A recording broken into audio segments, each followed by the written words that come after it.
Hello guys, welcome to UPSC point current affairs के 10 minute show में आपका स्वागत है। दोस्तों, आज के इस वीडियो में हम इसरो के सभी महत्वपूर्ण मिशन जो हो चुके हैं और जो भविष्य में होने वाले हैं उन सभी को कवर करेंगे। इसके अलावा जो लॉन्चिंग व्हीकल है उन्हें भी हम पढ़ने वाले हैं। तो करंट अफेयर्स की दृष्टि से यह वीडियो आपके लिए काफ़ी लाभदायक होगा। चलिए शुरू करते हैं।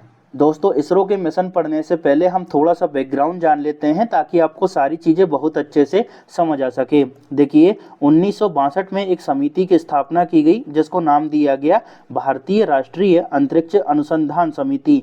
इसको अंग्रेजी में और शॉर्ट फॉर्म में इनकोस्पार कहा गया। दोस्तों, इसकी स्थापना 1962 में डॉक्टर विक्रम साराभाई के सुझावों के आधार पर हुई। आगे चलकर 1969 में ये जो इनकोस्पार थी इसका नाम बदलकर इसरो कर दिया, यानी भारतीय अंतरिक्ष अनुसंधान संगठन कर दिया। तो देखिए, परीक्षा में अगर प्रश्न पूछा जाएगा कि भैया इसरो की पूर्ववर्ती संस्था कौन सी थी, तो क्या राइट आंसर होगा? इनकोस्पार।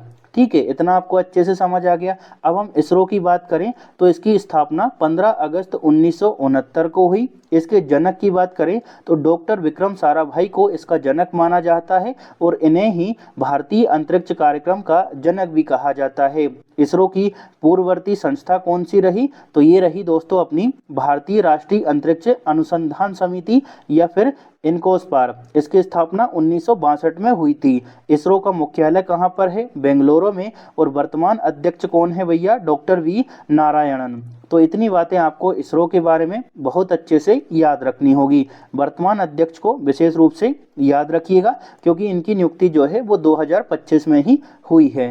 अब हम इसरो के महत्वपूर्ण मिशन और सभी सैटेलाइट को पढ़ते हैं। इसमें सबसे पहला नाम आता है दोस्तों आर्यभट्ट का। आर्यभट्ट जो है वो भारत का पहला उपग्रह था। इसको लॉन्च किया गया 19 अप्रैल 1975 को। सोवियत संघ की मदद से हमने इस उपग्रह को लॉन्च किया था। यह उपग्रह पूरी तरह से भारत में डिज़ाइन और निर्मित किया गया था, लेकिन भारत के पास में उस समय रॉकेट नहीं था लॉन्च करने के लिए। इसी वजह से हमने सोवियत संघ की मदद ली और सोवियत संघ के रॉकेट कॉस्मोस M3 के माध्यम से आर्यभट्ट को लॉन्च किया। इसके बाद अगला महत्वपूर्ण उपग्रह है रोहिणी RS-1। दोस्तों, यह भारत का पहला स्वदेशी एक्सपेरिमेंटल सैटेलाइट था। इसको लॉन्च किया गया था 18 जुलाई 1980 को। दोस्तों, यह भारत की धरती से स्वदेशी सैटेलाइट लॉन्च व्हीकल SLV-3 का उपयोग करके लॉन्च किया गया था। तो देखिए, अगर परीक्षा में प्रश्न पूछा जाएगा कि भारत की धरती से लॉन्च होने वाला पहला उपग्रह कौन सा है, तो राइट आंसर क्या होना चाहिए? रोहिणी RS-1। ये मोस्ट इम्पोर्टेंट है, इसे ध्यान रखिएगा। दोस्तों, जब भारत ने इस उपग्रह को लॉन्च कर दिया तो इससे भारत उपग्रह लॉन्च करने वाले देशों में 6ठे स्थान पर आ गया था। ठीक है, इससे पहले 5 अन्य देश उपग्रहों को लॉन्च कर सकते थे और भारत जो है अब ऐसा 6ठा देश बन गया था जो अपने उपग्रह को लॉन्च कर सकता था। ये आपको अच्छे से समझ आ गया होगा। चलिए आगे बढ़ते हैं। अगला महत्वपूर्ण उपग्रह है एप्पल। दोस्तों, इसका पूरा नाम है एरियन पैसेंजर पेलोड एक्सपेरिमेंट। इसको 19 जून 1981 को एरियन 1 रॉकेट के माध्यम से लॉन्च किया गया और ये भारत का पहला संचार उपग्रह था। तो मोस्ट इम्पोर्टेंट पॉइंट यही है, ये पूछा जा सकता है कि भैया भारत का पहला संचार उपग्रह कौन सा था? एप्पल। दोस्तों, फ्रेंच गुयाना से एरियन 1 रॉकेट का प्रयोग करके इसको लॉन्च किया गया। इसके बाद है मैपसेट उपग्रह। यह भारत का पहला मौसम समर्पित उपग्रह था। तो यही पूछा जा सकता है कि भारत का पहला मौसम को समर्पित उपग्रह कौन सा था? मैपसेट उपग्रह। दोस्तों, इस उपग्रह को 12 सितंबर 2002 को लॉन्च किया गया था। बाद में इस उपग्रह का नाम बदलकर भारत की पहली महिला अंतरिक्ष यात्री कल्पना चावला के नाम पर मैपसेट का नाम बदलकर क्या कर दिया भैया?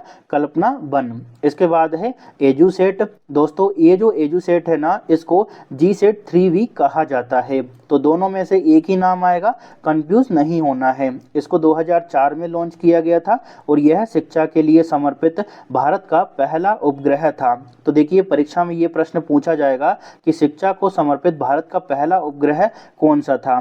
अब देखिए एग्जाम में एजुसेट तो वो देंगे नहीं, क्यों नहीं देंगे, क्योंकि बच्चे समझ जाएंगे एजुसेट एजुकेशन, इस तरह से बच्चे लिंक कर लेते हैं, नाम क्या देंगे जी सेट 3, है ना। तो ये अच्छे से याद रखेंगे कि भैया जो जी सेट 3 था ना, यह भारत का शिक्षा को समर्पित पहला उपग्रह था। आशा करता हूँ आपको ये अच्छे से समझ आ गया होगा। चलिए अब हम आगे बढ़ते हैं। अब हम दोस्तों इसरो के जो चंद्र मिशन है यानी जो मून मिशन रहे उनकी चर्चा करेंगे। सबसे पहला है अपना चंद्रयान 1। इसको दोस्तों 22 अक्टूबर 2008 को लॉन्च किया गया। तो देखिए वैसे तो इससे प्रश्न नहीं आता है, लेकिन अक्सर परीक्षाओं में ये पूछा गया है कि चंद्रयान 1 को कब लॉन्च किया गया था। तारीख नहीं पूछी जाती, वर्ष पूछ लिया जाता है। तो चंद्रयान 1 को कब लॉन्च किया गया था? 2008 में। कहाँ से लॉन्च किया गया? तो सतीश धवन अंतरिक्ष केंद्र से इसको लॉन्च किया गया। अब देखिए दोस्तों ये भी कभी कभी पूछ लिया जाता है कि भैया कौन से लॉन्चिंग व्हीकल का प्रयोग किया गया था? तो PSLV C11 का प्रयोग किया गया था। इसका उद्देश्य क्या रहा? तो इसका उद्देश्य था दोस्तों चंद्रमा का रासायनिक और खनिज मानचित्रण करना और पानी के अणुओं का प्रमाण खोजना। मिशन की अवधि क्या रही? तो यह मिशन लगभग 1 साल तक चला और 29 अगस्त 2009 को अंतरिक्ष यान से संचार टूटने की वजह से ये अपना समाप्त हो गया था। तो याद रखेंगे भैया इसमें 2 बातें, एक तो ये कब लॉन्च हुआ और लॉन्चिंग व्हीकल का नाम क्या था। इसके बाद चंद्रयान 2 की बात करें तो देखिए इसको 22 जुलाई 2019 को लॉन्च किया गया था। सतीश धवन अंतरिक्ष केंद्र से इसको लॉन्च किया गया। कौन से रॉकेट का प्रयोग किया गया? तो GSLV MK3M1 रॉकेट का प्रयोग किया गया था। चंद्रयान 2 का मुख्य उद्देश्य क्या था? तो चंद्रमा के दक्षिणी ध्रुव पर पानी की मौजूदगी का पता लगाना और उसके बारे में जानकारी जुटाना। परिणाम क्या रहा भैया इस मिशन का? तो यह मिशन आंशिक रूप से सफल रहा। सॉफ्ट लैंडिंग नहीं हो पाई थी दोस्तों, क्योंकि इसका जो लैंडर था ना दोस्तों वो चंद्रमा की सतह पर पहुंचने वाला था, लेकिन 2 किलोमीटर पहले ही क्रैश हो गया था। इसको आंशिक रूप से सफल क्यों कहा गया? क्योंकि इसका जो ऑर्बिटर है वो आज भी चंद्रमा की कक्षा में परिक्रमा कर रहा है। दोस्तों यहाँ पर एक बात नोट में याद रखना है, चंद्रयान 2 के क्रैश हुई जगह को प्रधानमंत्री मोदी ने 2023 में तिरंगा पॉइंट नाम दिया है। तो ये मोस्ट इम्पोर्टेंट है, ये पूछा जा सकता है। चलिए अब आगे बढ़ते हैं। अब बात करेंगे चंद्रयान 3 की। दोस्तों इसको 14 जुलाई 2023 को लॉन्च किया गया और यह चंद्रमा की सतह पर 23 अगस्त 2023 को पहुंचा। दोस्तों जब ये चंद्रमा की सतह पर पहुंचा 23 अगस्त को, तो प्रधानमंत्री ने घोषणा कर दी कि भैया हर साल 23 अगस्त की तारीख को हम लोग जो है वो राष्ट्रीय अंतरिक्ष दिवस के तौर पर मनाएंगे। तो ये बात भी आपको अच्छे से याद रखना है। दोस्तों इसको जो है सतीश धवन अंतरिक्ष केंद्र से लॉन्च किया गया था। लॉन्चिंग व्हीकल कौन सा रहा यानी रॉकेट कौन सा था? तो LVM-3M4। ये मोस्ट इम्पोर्टेंट है, ये पूछा जा सकता है। देखिए चंद्रयान 3 के बारे में आपको बहुत अच्छे से पढ़ के जानना है, क्योंकि ये अक्सर परीक्षा में पूछा जाता रहा है। याद रखना है भैया रॉकेट का नाम क्या था? LVM-3M4। दोस्तों ये जो रॉकेट है या फिर ये जो लॉन्चिंग व्हीकल है इसको बाहुबली या फिर फैट बॉय रॉकेट भी कहा जाता है। तो हो सकता है यही पूछ लिया जाए कि चंद्रयान 3 के लॉन्चिंग व्हीकल को किस नाम से जाना जाता है? तो बाहुबली या फिर फैट बॉय रॉकेट। दोस्तों चंद्रयान 3 का जो लैंडर था ना उसका नाम रखा गया है विक्रम, डॉक्टर विक्रम साराभाई के नाम पर। और इसमें से एक रोवर निकलना था जो कि एक 6 पहियों वाला रोबोट था। रोवर को नाम क्या दिया गया? प्रज्ञान। तो ये पूछा जा सकता है कि चंद्रयान 3 के लैंडर को किस नाम से जाना जाता है? विक्रम के नाम से। रोवर को किस नाम से जाना जाता है? प्रज्ञान के नाम से। रोवर क्या था? एक रोबोट था 6 पहियों वाला, ठीक है। और प्रज्ञान का मतलब क्या होता है? बुद्धिमत्ता। दोस्तों जहां पर ये जो चंद्रयान 3 लैंड हुआ है उसको नाम दिया गया है शिव शक्ति पॉइंट। तो आशा करता हूं आपको ये भी अच्छे से समझ आ गया होगा। चलिए अब आगे बढ़ते हैं। दोस्तों अगला महत्वपूर्ण मिशन है अपना मंगलयान। इसको MOM या फिर मार्स ऑर्बिटर मिशन के रूप में भी जाना जाता है। दोस्तों यह भारत का पहला अंतर्ग्रही मिशन था।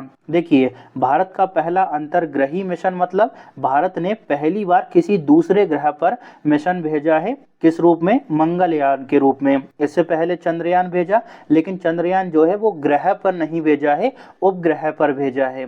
याद रखना है कि भैया मंगलयान जो है वो भारत का पहला अंतर्ग्रही मिशन है। दोस्तों इसको जो है वो मंगल ग्रह पर भेजा गया था और इसको प्रक्षेपित किया गया था, यानी इसको लॉन्च किया गया 5 नवंबर 2013 को श्रीहरिकोटा से। रॉकेट का नाम क्या रहा?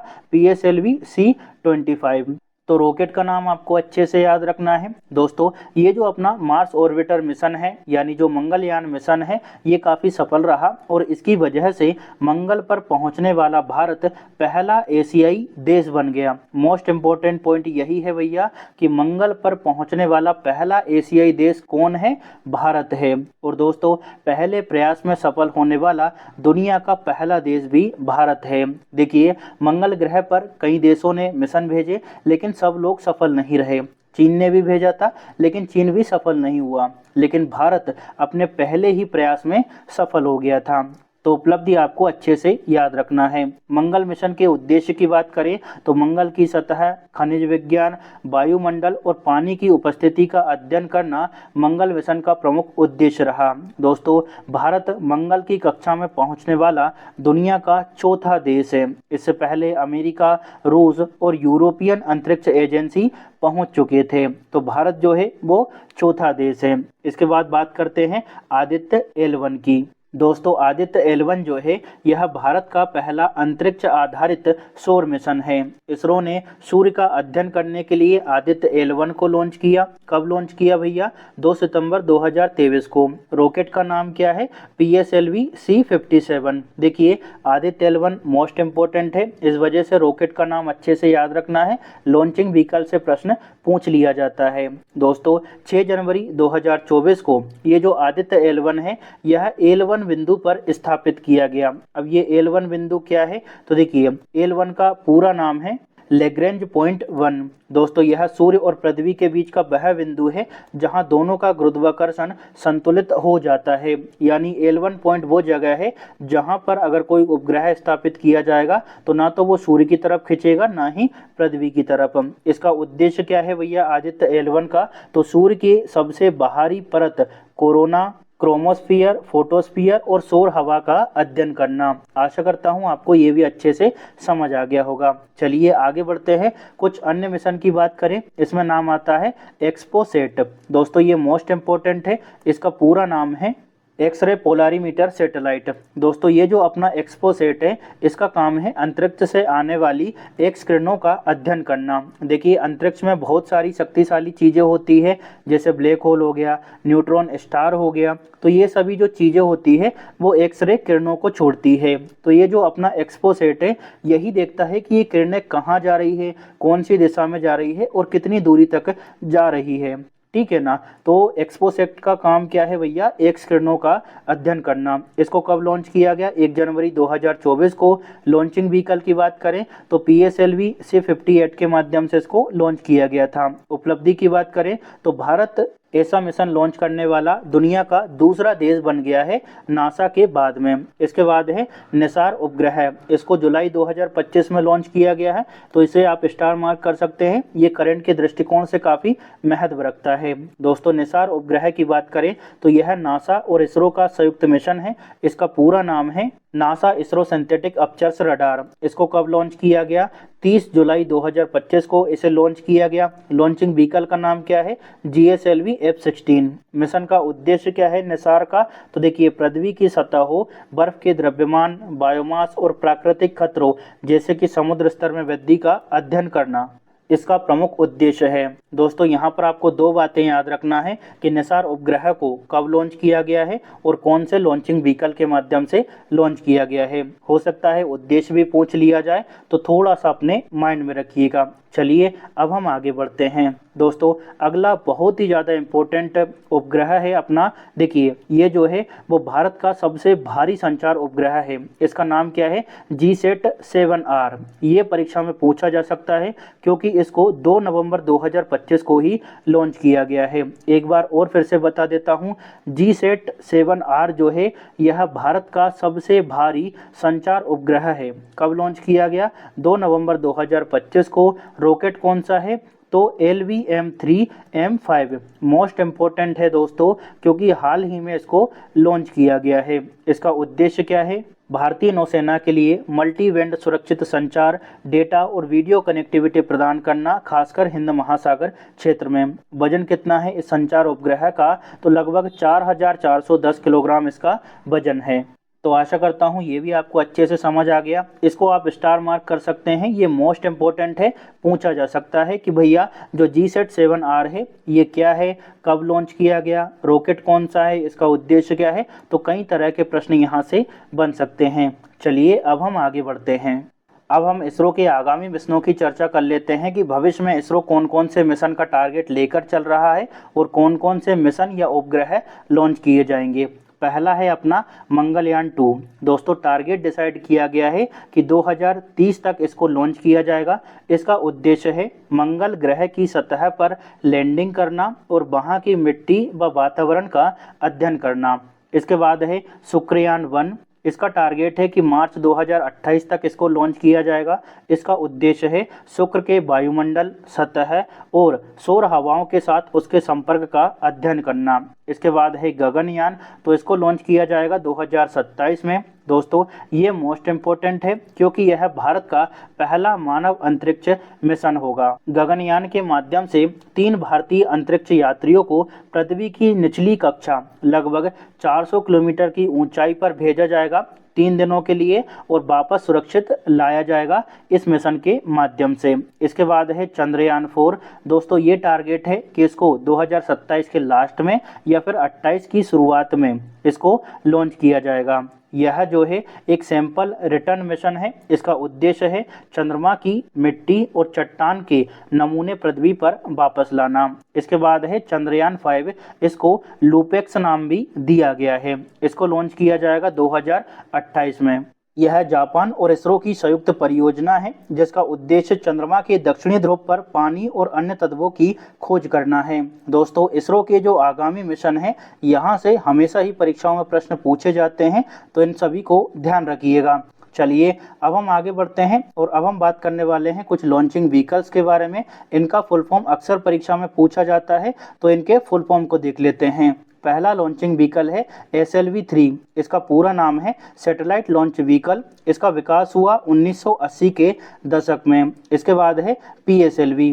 दोस्तों इसका पूरा नाम है पोलर सैटेलाइट लॉन्च व्हीकल। यह सबसे सफल रहा और इसे इसरो का वर्कहॉर्स कहा जाता है। इसका जो विकास है ये 1993 में हुआ था।